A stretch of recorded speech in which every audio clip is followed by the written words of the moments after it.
ان کے والد گرامی بطویل یا بطویل مختلف اب اس کے بھی تلفظ ہیں، یہ سیدنا ابراہیم علیہ السلام کے بھائی ناحور ان کے صاحبزادے ہیں۔ تو یوں سیدہ رفقہ رضی اللہ عنہا ان کی جو پہلی نسبت ہوئی وہ سیدنا ابراہیم علیہ السلام کے ساتھ اپنے والد گرامی اور اپنے دادا جان ان کی نسبت سے متصل ہو رہی ہے۔ اور سیدنا ابراہیم علیہ السلام کا مقام و مرتبہ کیا ہے؟ اولو العزم پیغمبروں میں سے ہیں اور جد الانبیاء ہیں، اس حوالے سے بھی کہ تمام بنی اسرائیل کے انبیاء کرام علیہ السلام وہ سیدنا ابراہیم علیہ السلام کی اولاد اطہار میں سے ہیں۔ تو جد الانبیاء اکثر انبیاء کرام علیہ السلام کے والد گرامی، دادا جان، ان کے آبا، ان کے جد، ان کے بزرگ سیدنا ابراہیم علیہ السلام۔ اب انہی نسبتوں کا ذکر کر لیں تو سیدنا ابراہیم علیہ السلام سیدنا اسحاق علیہ السلام کے والد گرامی ہیں، یوں ہی سیدنا اسماعیل علیہ السلام کے والد گرامی، اور بالخصوص میرے آپ کے ہم سب کے آقا و مولا صلی اللہ علیہ وآلہ وسلم کے بھی جد امجد ہیں سیدنا ابراہیم علیہ السلام، سیدنا موسیٰ علیہ السلام کے جد امجد، سیدنا داؤد علیہ السلام کے جد امجد، سیدنا سلیمان علیہ السلام کے جد امجد، سیدنا عیسیٰ علیہ السلام کے جد امجد سیدنا ابراہیم علیہ السلام ہیں۔ اس لیے آپ کو جد الانبیاء علیہ السلام کا لقب دیا گیا۔ اور کم و بیش 35,000 انبیاء کرام جو بنی اسرائیل میں مبعوث ہوئے، غالباً 35,000 ان تمام انبیاء کرام علیہ السلام کے جد امجد ہیں سیدنا ابراہیم علیہ السلام۔ تو یہ پہلی نسبت کا ذکر ہوا جو سیدہ رفقہ رضی اللہ عنہا کو سیدنا ابراہیم علیہ السلام کے ساتھ حاصل ہے کہ دادا جان کے بھائی ہیں، اور یہ بڑا مقام و مرتبہ ہے۔ آج ہم دیکھتے ہیں کہ آج ہم چونکہ اس برصغیر پاک و ہند کا ذکر کیا جائے یا عرب کا بھی ذکر کر لیا جائے، مصر کے لوگ جو ہیں وہ آج بعض ان میں سے ایسے ہیں وہ اس بات پر فخر کرتے ہیں اور کہ جی ہم فراعین مصر جو ہیں ان کی اولاد میں سے ہیں، یعنی مسلمان ہونے پر تو فخر نہیں کر رہے، جو مصر کے فرعون تھے ان کی اولاد ہونے پر فخر ہے۔ یہ جہالت کی انتہا ہے۔ اسی طرح عرب کے کئی دیگر بھی علاقوں میں بعض اوقات اسلام کی بجائے اپنے مختلف قبائل میں ہونے پر وہ فخر کرتے ہیں۔ ہاں اگر فخر ہو تو پھر اس پر تو فخر کیا جا سکتا ہے، جو سادات کرام ہیں وہ یہ فخر کر سکتے ہیں کہ ہم نبی رحمت صلی اللہ علیہ وآلہ وسلم کی اولاد اطہار میں سے ہیں۔ یہ تو قابل فخر بات ہے کہ نبی کریم صلی اللہ علیہ وآلہ وسلم کے ساتھ یوں ہمیں قریبی حسبی نسبی تعلق حاصل ہے، لیکن فرعون کی اولاد ہونے پر فخر کرنا یا دیگر اس طرح کے، یا آج یہاں برصغیر پاک و ہند میں چونکہ ہندو اور مسلمان اکٹھے رہے تو وہ ہندوؤں کی ذات پات کے نظام کا اثر ہم پر یوں پڑا کہ آج بھی بعض اوقات کچھ لوگ جو ہیں وہ اپنی کچھ جو ذاتیں ہیں ان پر بہت زیادہ فخر کر رہے ہوتے ہیں۔ جیسے علامہ اقبال علیہ الرحمہ نے کہا تھا کہ یوں تو سید بھی ہو، مرزا بھی ہو، افغان بھی ہو تم، یہ بتاؤ کہ کیا مسلمان بھی ہو تم؟ اور کہیں فرقہ بندیاں ہیں، کہیں تو کہیں ذاتیں ہیں، کیا زمانے میں پنپنے کی یہی باتیں ہیں؟ تو حقیقت یہی ہے، علامہ اقبال فرما رہا ہے کہ تم بڑے تمہارے ذات پات ہوں گی، لیکن بتاؤ کیا یہی مسلمانی ہے؟ کیا تم انہی ذات پات سے تعلق رکھتے ہو؟ کیا تم مسلمان بھی ہو؟ اور پھر کہتے ہیں کہ کہیں فرقہ بندیوں میں ہم بٹے ہوئے ہیں، کہیں ذات پات کے نظام میں بٹے ہوئے ہیں، اور فرقہ بندیاں ہیں کہیں تو کہیں ذاتیں ہیں، کیا زمانے میں پنپنے کی یہی باتیں ہیں؟ کہ اب زمانے میں آگے سے آگے جانے کے لیے کیا یہی باتیں رہ گئی ہیں؟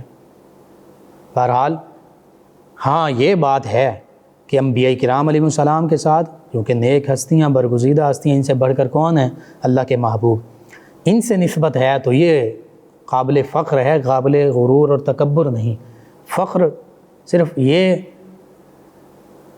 نیک لوگوں کے ساتھ اپنا تعلق اس کو بتانا، اس کا اظہار کرنا، یہ ٹھیک ہے، لیکن تکبر کرنا، اکڑ دکھانا کہ میں فلاں ہوں یا میرا فلاں سے تعلق ہے، یہ اللہ کی بارگاہ میں مذموم ہے، محمود نہیں ہے، پسندیدہ نہیں ہے، بلکہ حدیث مبارکہ کے مطابق یہ تو اللہ کی جو چادر ہے اس کو ہاتھ ڈالنا ہے۔ اور متکبر صرف اللہ کی ذات ہے، وہی متکبر ہے، کوئی اور متکبر نہیں ہو سکتا۔ اگر وہ کوئی اور متکبر بنے گا تو اس کا مطلب یہ ہے کہ وہ اللہ رب العزت کی ذات کے ساتھ مقابلہ کر رہا ہے، اور پھر جو اللہ رب العزت کی ذات کے ساتھ مقابلہ کرتا ہے، یعنی چادر پر ہاتھ ڈالتا ہے، تو پھر اس کا انجام کیا ہوگا یہ ہمیں سوچنا چاہیے۔ بہرحال سیدہ رفقہ رضی اللہ عنہا، یہ پہلی نسبت آپ کی۔ دوسری نسبت وہ آپ کے شوہر نامدار سیدنا اسحاق علیہ السلام اور سیدنا ابراہیم علیہ السلام کا ہم تذکرہ پاک کرتے رہیں، وقت کم پڑ سکتا ہے۔ قرآن مجید فرقان حمید میں آپ کے جا بجا تذکار پاک موجود ہیں، تذکار مبارکہ موجود ہیں، احادیث مبارکہ میں سیدنا ابراہیم علیہ السلام کے مبارک تذکرے موجود ہیں۔ دوسری ہستی کا ذکر میں نے کیا، دوسری نسبت جو آپ کو حاصل ہے سیدنا اسحاق علیہ السلام۔ اب سیدنا اسحاق علیہ السلام کا ذکر پاک بھی قرآن مجید فرقان حمید میں کئی مقامات پر ہے، کہیں سیدنا ابراہیم علیہ السلام کے ساتھ آپ کا ذکر پاک ہے، کہیں سیدنا یوسف علیہ السلام کے ساتھ آپ کا ذکر پاک ہے، کہیں دیگر انبیاء کرام علیہ السلام کے ساتھ آپ کا ذکر پاک موجود ہے۔ پہلے پارے کے آخری رکوع میں ہی سیدنا اسحاق علیہ السلام کے تذکرے جا بجا موجود ہیں، آپ اسے پڑھیے، اس کا ترجمہ تفسیر پڑھیے، علماء اولیاء کے پاس بیٹھیے، پھر اس سے ہمیں حاصل کیا ہوتا ہے، سبق اور درس کیا ملتا ہے وہ سمجھیے، پھر پتہ چلے گا سیدنا اسحاق علیہ السلام کا مقام و مرتبہ کیا ہے۔ یہ دوسری نسبت۔ اور پھر انہی کے ساتھ چونکہ آپ کا قریبی تعلق ہے تو اس پر تھوڑا وضاحت کے ساتھ کلام کرتے ہیں۔ سیدہ رفقہ رضی اللہ عنہا، انہوں نے اپنے والد گرامی کے پاس جب بچپن گزارا تو وہ بھی سیدنا ابراہیم علیہ السلام کا خانوادہ ہے، تو اعلیٰ اقدار، اعلیٰ نمایاں اوصاف، تعلیم و تربیت اپنے والد اور والدہ سے پائی۔ اور پھر سیدنا ابراہیم علیہ السلام نے اپنے صاحبزادے سیدنا اسحاق علیہ السلام کا عقد اپنی رضا اور اپنی خوشنودی سے ان کے ساتھ فرمایا، حتیٰ کہ ایک روایت میں یہ ملتا ہے کہ سیدنا ابراہیم علیہ السلام نے اپنے غلام کو سیدہ رفقہ رضی اللہ عنہا ان کے والد گرامی کے پاس بھیجا اور پیغام دے کر بھیجا کہ میں یہ چاہتا ہوں، میری رضا یہ ہے، میری خوشی یہ ہے کہ آپ اپنی جو صاحبزادی ہیں، حالانکہ وہ سیدنا ابراہیم علیہ السلام کے بھتیجے ہیں، ان کا عقد میرے صاحبزادے سیدنا اسحاق علیہ السلام کے ساتھ کر دیجئے۔ یوں سیدنا اسحاق علیہ السلام بھی اپنے والد گرامی کی رضا پر راضی ہوئے، اور ادھر سیدہ رفقہ رضی اللہ عنہا سیدنا ابراہیم علیہ السلام کا یہ جب پیغام ملا تو ان کے والد گرامی بھی اس پر خوش ہوئے، سیدہ رفقہ رضی اللہ عنہا نے بھی اپنی رضامندی کا اظہار کیا۔ یوں سیدنا اسحاق علیہ السلام اور سیدہ رفقہ رضی اللہ عنہا ان کا آپس میں عقد ہوا، تو پتہ چلا کہ اس عقد میں سیدنا ابراہیم علیہ السلام کی رضا اور خوشی بھی شامل تھی، سیدہ رفقہ رضی اللہ عنہا ان کے والد گرامی کی خوشی بھی شامل تھی، سیدہ سارہ رضی اللہ عنہا بھی اس رشتے سے بہت زیادہ خوش تھیں۔ اور پھر یعنی یوں سمجھ لیجئے کہ لڑکا اور لڑکی دونوں کے خاندان، دونوں کے والدین اس رشتے پر بہت زیادہ خوش تھے۔ اور پھر جب یہ دونوں ہستیاں عقد کے بندھن میں بندھیں تو پھر 40 سال سے زیادہ عرصے تک ان کے ہاں اولاد نہیں ہوئی۔ اب یہ اگر ہم ان ساری چیزوں کو، چونکہ یہ تو ہستیاں ہمارے لیے مشعل راہ ہیں، ان کا مقام وراء الورا، لیکن ان کی زندگیاں، ان کی سیرت، اخلاق، کردار، ان کی حیات مبارکہ وہ ہمارے لیے مشعل راہ ہے، ان سے ہم اپنے لیے آج سبق حاصل کر سکتے ہیں۔ وہ کیا ہیں؟ سب سے بڑا یہی میں نے عرض کر دیا کہ ان نوجوان سیدنا اسحاق علیہ السلام اور سیدہ رفقہ رضی اللہ عنہ، انہوں نے اپنے والدین کریمین جو ہیں، والد اور والدہ، ان کی جو رضا اور خوشنودی تھی اس پر سر تسلیم خم کیا، اس پر راضی ہوئے، پھر ان کا عقد ہوا، اور عقد کے بعد 40 سال سے زیادہ عرصہ ان دونوں ہستیوں کے ہاں کوئی اولاد نہیں ہوئی۔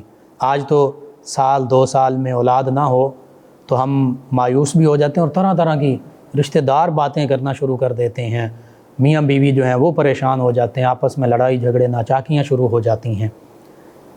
لیکن سیدنا اسحاق علیہ السلام جو اللہ کے نبی بھی ہیں، اگرچہ نبوت کا اظہار ایک خاص عمر میں جا کر کیا، اب 40 سال سے زیادہ عمر ہو گئی، کسی قسم کا کوئی شکوہ نہیں کیا، اللہ کا شکوہ نہیں کیا، کوئی آپس میں شکایت نہیں کی، اللہ کی رضا پر راضی ہیں۔ تو اس سے ہمیں یہ درس ملتا ہے، یہ سبق ملتا ہے، ہمارے لیے یہ پیغام ہے کہ اللہ تعالیٰ جس حال میں ہمیں رکھے ہمیں اس پر راضی رہنا چاہیے، کسی بھی حال میں شکوہ شکایت نہیں کرنی چاہیے، بے صبری کا اظہار نہیں کرنا چاہیے۔ اچھا، اب 40 سال سے زیادہ عمر مبارکہ سیدنا اسحاق علیہ السلام کی عقد کے بعد وقت جو ہے 40 سال سے زیادہ گزر چکا، تو پھر عمر مبارکہ کم از کم 60-70 برس ہوگی۔ تو پھر اللہ کی بارگاہ میں دعائیں کرتے رہے ہیں، التجائیں کر رہے ہیں، جیسے سیدنا ابراہیم علیہ السلام دعائیں مانگا کرتے تھے، تو 84 یا 86 برس کی عمر میں سیدنا اسماعیل علیہ السلام اللہ تعالیٰ نے عطا فرمائے، پھر 100 سال کی عمر میں سیدنا اسحاق علیہ السلام سیدنا ابراہیم علیہ السلام کو عطا فرمائے۔ تو اب ان ہستیوں نے بھی اللہ کی بارگاہ میں دعائیں کیں اور صبر کا اظہار کیا، اللہ کا شکوہ نہیں کیا، لڑائی جھگڑا آپس میں نہیں کیا، اور پھر 40 برس کے بعد سیدنا اسحاق علیہ السلام کے ہاں، سیدہ رفقہ رضی اللہ عنہا کے ہاں سیدنا اسحاق علیہ السلام اور عیسو یا عیس علیہ السلام رضی اللہ عنہ ان کی ولادت باسعادت ہوئی۔ اللہ تعالیٰ نے جڑواں بیٹوں سے نوازا، 2 بیٹے عطا فرمائے ان دونوں ہستیوں کو، سیدنا اسحاق علیہ السلام کو اور سیدہ رفقہ رضی اللہ عنہا کو۔ تو یہ کتنی بڑی بات ہے۔ ایک دوست ہمارے وہ بتا رہے تھے کہ ان کے ہاں سب سے پہلے بیٹی ہوئی، جب بیٹی ہوئی تو جیسے ایک جہالت بعض اوقات ہمارے لوگوں میں ہوتی ہے، ان کے سسرال نے کہنا شروع کر دیا، لو جی پہلی بیٹی ہو گئی۔ وہ کہتے ہیں میں تو بڑا خوش تھا کہ اللہ تعالیٰ نے مجھے بیٹی عطا فرمائی ہے، تو میرے سسرالی رشتہ داروں نے اس پہ طرح طرح کی باتیں کی۔ کہتے ہیں میں تو اللہ کی رضا پر راضی ہوا، خوشی ہوئی مجھے، میں نے اپنی بیٹی کی پرورش کرتا رہا، اور 5 سال تک پھر اولاد نہیں ہوئی۔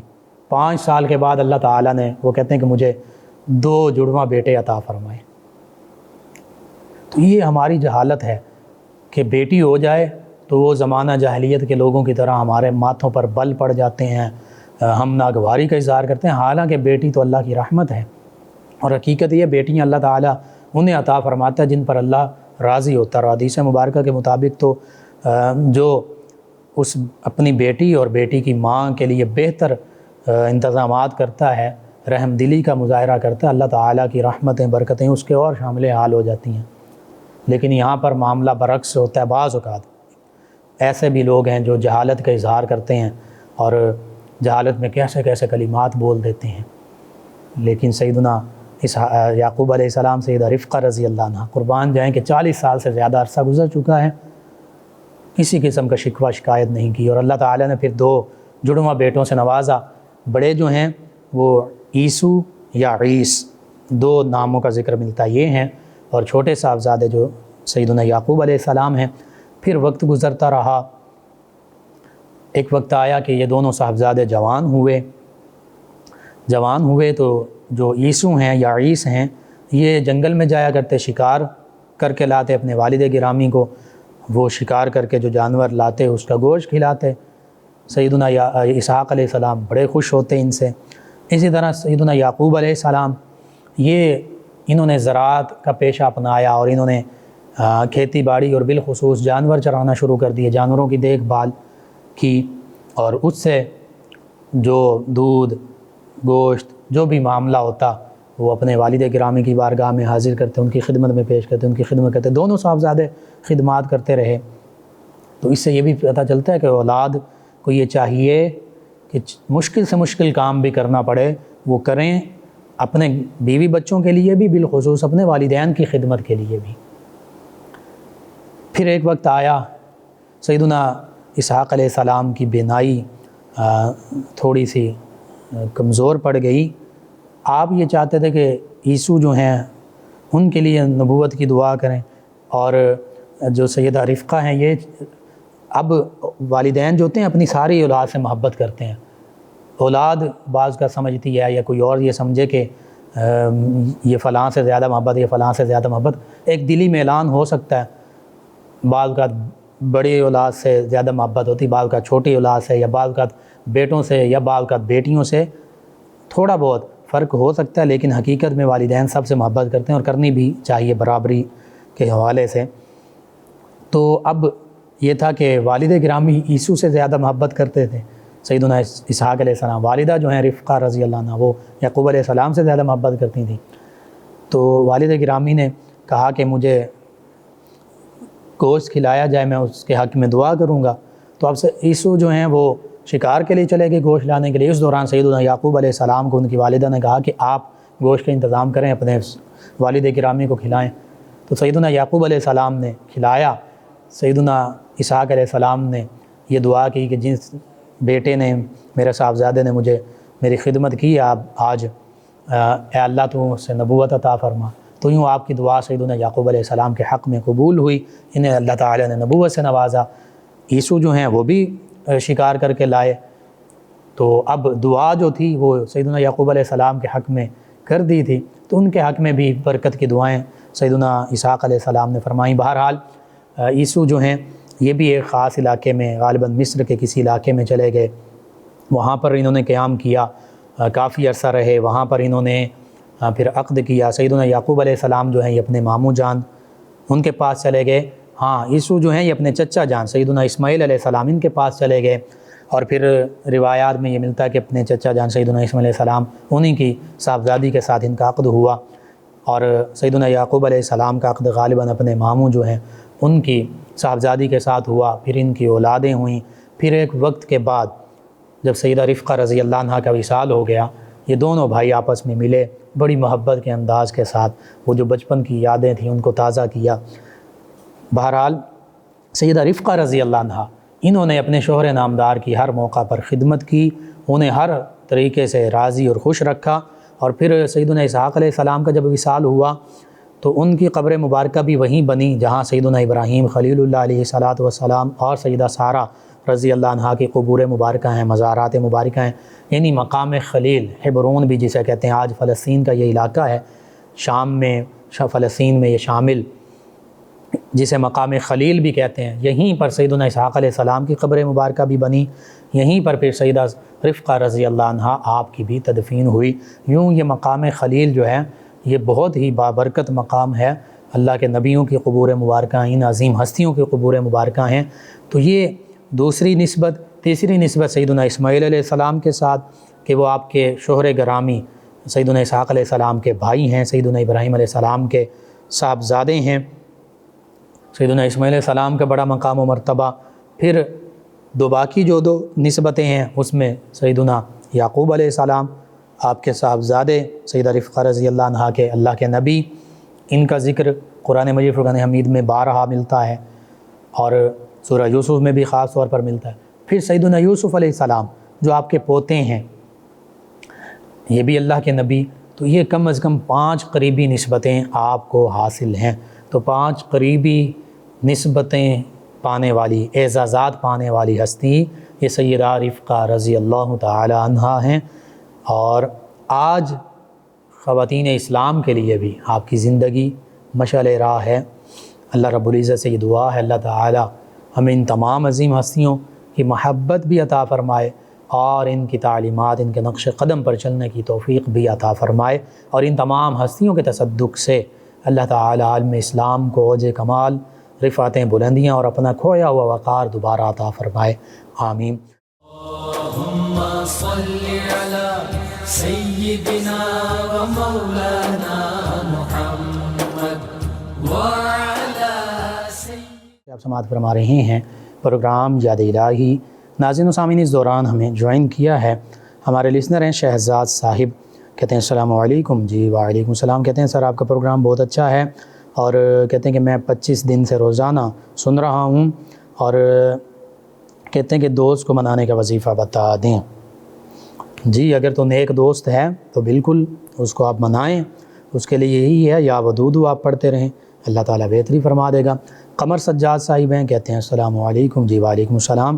کہتے ہیں کہ میں دوسری شادی کرنا چاہتا ہوں پہلی بیوی کی رضامندی کے ساتھ، اور بیوی کے ساتھ کوئی لڑائی بھی نہیں، کوئی وظیفہ بتا دیں کہ بیوی مان جائے۔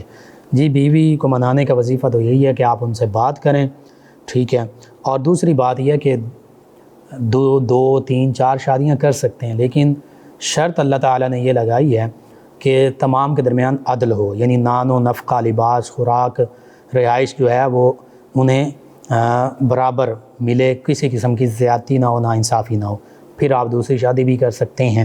لیکن اگر اللہ فرماتا ہے کہ اگر تمہیں ڈر ہو کہ تم ناانصافی کرو گے تو پھر ایک ہی کافی ہے، تو اس چیز کو دیکھ لیجئے۔ ناانصافی انصاف کر سکتے ہیں تو بالکل کیجئے آپ، اور بیوی سے رضامندی اخلاقی طور پر لی جا سکتی ہے، وہ بہتر ہے، لیکن شرعی حوالے سے رضامندی بھی ضروری نہیں ہے، لیکن بہتر ہے آپ ان سے بات کر لیں۔ ان کے علاوہ ہمیں جوائن کیا ایک اور ہمارے لسنر ہیں فیصل آباد سے، کہتے ہیں السلام علیکم لقمان بھائی۔ جی وعلیکم السلام۔ کہتے ہیں آمنہ قبل صاحبہ کہتی ہیں کہ بھائی کیا حال ہے آپ کا؟ جی الحمدللہ، شکریہ آپ کا تمام لسنرز کا۔ ایک اور لسنر ہیں ہمارے محمد بوٹا صاحب، کہتے ہیں السلام علیکم۔ جی وعلیکم السلام۔ بہت ہی خوبصورت دعاؤں سے نوازتے ہیں، اللہ تعالیٰ میرے، آپ کے، ہم سب کے، امت مسلمہ کے حق میں یہ تمام دعائیں قبول فرمائے، آمین۔ ایک اور لسنر ہیں، یہ کہتے ہیں کہ عثمان ظفر، کہتے ہیں انکل جی دعا کریں کہ آقا کریم صلی اللہ علیہ وآلہ وسلم کی بارگاہ میں مدینہ طیبہ میں حاضری ہو، روضہ رسول صلی اللہ علیہ وآلہ وسلم کی زیارت نصیب ہو جائے۔ کہتے ہیں یوں لگتا ہے کہ سینہ پھٹ جائے گا، یہ اب دل نہیں لگتا اس دنیا میں۔ جی میں دعا کرتا ہوں اللہ تعالیٰ آپ کو آقا کریم صلی اللہ علیہ وآلہ وسلم کے در اقدس کی بادب بار بار جلد سے جلد حاضری عطا فرمائے۔ ناظرین سامعین، ان کے علاوہ ہمیں جوائن کیا نور صاحبہ ہیں، انہوں نے کہا السلام علیکم۔ جی وعلیکم السلام۔ انہوں نے کہا آپ کا کیا حال ہے؟ جی الحمدللہ۔ کہتے ہیں کہ اللہ پاک آپ کو اجر عظیم عطا فرمائے، آپ سے ہمیں بہت کچھ سیکھنے کو ملتا ہے۔ چلیں جی، آپ کا شکریہ، آپ نے ہمیں جوائن کیا۔ ناظرین سامعین، ان کے علاوہ ہمیں جوائن کیا امبرین صاحبہ نے، اور انہوں نے داڑھ کے درد کا وظیفہ پوچھا ہے۔ جی داڑھ کے درد کا وظیفہ آپ سماعت کر لیجئے۔ سورۃ المؤمنون 18ویں پارے میں ہے، اس کی آیت مبارکہ 78 درد والی داڑھ کے اوپر انگلی رکھیں، اور انگلی رکھ کر سورہ مومنون کی آیت مبارکہ 78 7 مرتبہ پڑھیں، اول آخر 3 مرتبہ درود پاک پڑھیں، انشاءاللہ درد فوراً ختم ہو جائے گا۔ اور دوسرا یہ بھی آپ پڑھ سکتے ہیں سورہ یاسین کی آیت مبارکہ 58 آیت مبارکہ 58 سلام قولا من رب الرحیم، سلام قولا من رب الرحیم، 3 مرتبہ پڑھ کر اپنی انگلی پر دم کریں اور دانتوں پر، داڑھوں پر مل دیں، انشاءاللہ درد جو ہے یہ جاتا رہے گا۔ ان کے علاوہ ہمیں گرین ٹاؤن سے جوائن کیا اشرف صاحب نے، الیاس صاحب ہیں، اللہ دتا صاحب، اللہ رکھا صاحب، ندیم صاحب، عباس صاحب، راجہ اشفاق صاحب، اور انہوں نے دعاؤں کے لیے کہا۔ جی اللہ تعالیٰ آپ کو سلامت رکھے، دین و دنیا آخرت کی تمام بھلائیاں عطا فرمائے۔ کہتے ہیں کہ ہم سب گھر والے، ان کے بہو، ان کی بیگم، ان کے بچے، سبھی کہتے ہیں کہ ہم سنتے ہیں اور کافی عرصے سے آپ کا پروگرام سن رہے ہیں، اور انہوں نے کہا کہ ان کے بہنوئی بیمار ہیں، دوائی بھی اور دعا بھی اثر نہیں کرتی۔ جی سورہ رحمان صبح اور شام 3 مرتبہ کسی خوبصورت قاری صاحب جو ہیں، خوبصورت آواز جن کی ہے، عربی مخارج کے ساتھ جو پڑھتے ہیں، ان کی آواز میں ان کو سنائیں، ساتھ گلاس پانی کا رکھیں، اور جب 3 مرتبہ سن لیں یکسوئی کے ساتھ اللہ اللہ اللہ 3 مرتبہ پڑھ کر دم کر دیں گلاس پانی والا جو ہے، اور وہ پانی پئیں۔ صبح اور شام یہ عمل کرتے رہیں، انشاءاللہ اللہ تعالیٰ شفا عطا فرمائے گا، اور انہیں کہیں کہ یا سلام، اس کو کثرت سے پڑھیں، اللہ تعالیٰ سلامتیاں عطا فرمائے گا۔ آپ تمام ویورز، تمام لسنرز کا شکریہ، آپ ہمیں جوائن کرتے ہیں، پروگرام یاد الہی میں شامل ہوتے ہیں، اپنے فیڈ بیک سے ہمیں آگاہ کرتے ہیں۔ ناظرین سامعین، پروگرام یاد الہی کا وقت ختم ہو جاتا ہے، انشاءاللہ کل صبح دوبارہ ملاقات ہوگی پروگرام یاد الہی میں۔ اپنے میزبان محمد لقمان رضا اور ہماری ٹیم کو اجازت دیجیے، اللہ نگہبان۔ اللہم صل علی سیدنا و مولانا